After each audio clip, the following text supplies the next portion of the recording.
am chatting with Sam Herring. He is CEO of Intrepid Learning Solutions. We're going to talk a little bit about the upcoming conference for the Puget Sound ASTD chapter. Terrific. Thank you for taking the time to sit with me and great chat to be about here, it. Jeff. Yeah, great to be Everybody's excited about this conference. It seems to have a buzz already. I wanted to ask you a little bit, because you've been involved with ASTD at the national level as well as locally. For someone that's just kind of starting out in instructional design or training, what do you see that's really valuable for them joining these organizations and becoming part of that community? Yeah, it's a great question, Jeff. I think it's the place to start for skill building, for networking, and for continuous learning. And it's actually not an abstract question for me. I've got a friend who does some work in environmental consulting, and she does a lot of training as part of her job. Right. And so she sat down with me and said, Sam, I really want to pursue a career in training. What should I do? Yeah. The first thing I said is, join the ASTD Puget Sound chapter. You're going to meet great people. You're going to understand the opportunities in the profession. You're going to have an opportunity to build your skills, network, even do that with on a formal side with certifications and that sort of thing. So Yeah. she learned about the CPLP. It's just really awesome Yeah. to see. I think it's just a natural place to go.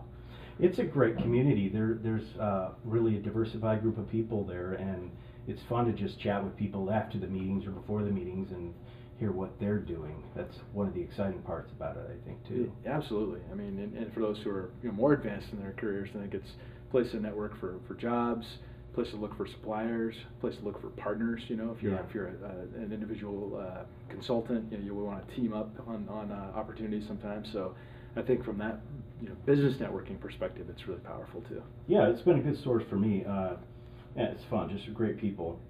So what about the national stuff? What do you think about the national conferences? Well, it's interesting. I've been real involved on the national side. I first got involved with e-learning courseware certification programs, and then served on the ASTD Technology Advisory Committee. I think you have as well. Time as well. Yeah. So similar paths there. Yeah. And then I got involved on the ASTD board nationally, and last year chaired the board of directors. So I'm a little biased. I think it's a fantastic organization. Yeah, it's really cool because even though it's a large organization, it's really small too. There's really a handful of people that that you kind of get to know, and they're always there, and so it's kind of neat too to have those real personal connections as well. Yeah, absolutely, Jeff. And I think even though there's 37,000 members globally, you can still find it's a family. You can find your niche there. And one of the things I'm really excited about the direction of ASTD National is it's moving to a community of practice model. And I think that reinforces people who have a similar type of interest, not just training writ large, but I have an interest in mobile learning, or I have an interest in leadership development or sales training. So it makes it more accessible to more people. And it brings in line managers, it brings in people for whom learning is new, but it's a part of their role. So I'm really, really excited about where ASTD is headed on a national and global level. Yeah, me too. There's a lot going on in training right now. It seems some shifting in some good ways, I think. So now let's talk a little bit about what are you speaking about at the conference here on October 5th? Yeah, I'm going to talk about innovation and the connection between innovation and learning. And innovation's got a lot of currency these days. It does. The State of the Union address. Mm-hmm. You can't overlook it. It's the number one challenge that CEOs talk about in terms of business challenges and pressures they face, according to the conference board. Something like 43% of companies now have of Fortune 500 companies now have a chief innovation officer. Nice. You've got it up and down quarterly earnings reports. So clearly there is something going on, and I think it's about our economy and our world and our nation is in a tenuous position, and we're not going to cut ourselves to prosperity, right? So we have to find new ways to do things.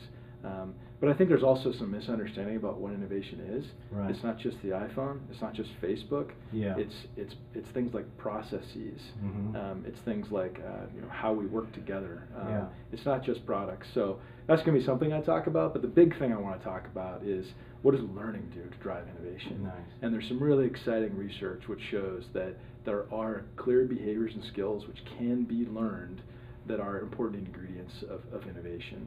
So we're going to look at that. We're going to look at some examples. We're going to look at how some of the latest trends in learning games, mobility, social, and collaboration can help with those innovation skills as well. Awesome. There's quite a buzz about that stuff, and it'll be interesting to see in the next few years how people start to kind of embrace the informal learning stuff and all the social and mobile and all that. It's kind of exciting to watch it happen.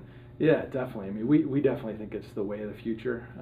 I think there's a lot of experimentation going on right now. A lot of people trying things, and that's fun. People are. It's a great time to be in the learning space. Kind of reminds me of, when e-learning first took off, 10, 12 years ago, and that similar type of energy. Everyone's trying to figure it out.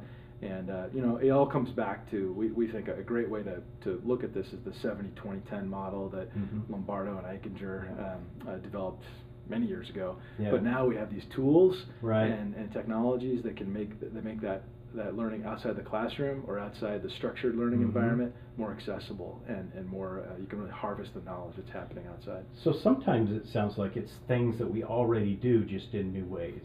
Yeah, and thinking about it from, I think it actually really isn't very empowering for the instructional designer or learning consultant, because this stuff is happening out there, but they know from an adult learning perspective how that ought to fit in, right. how that ought to fit into a learning program.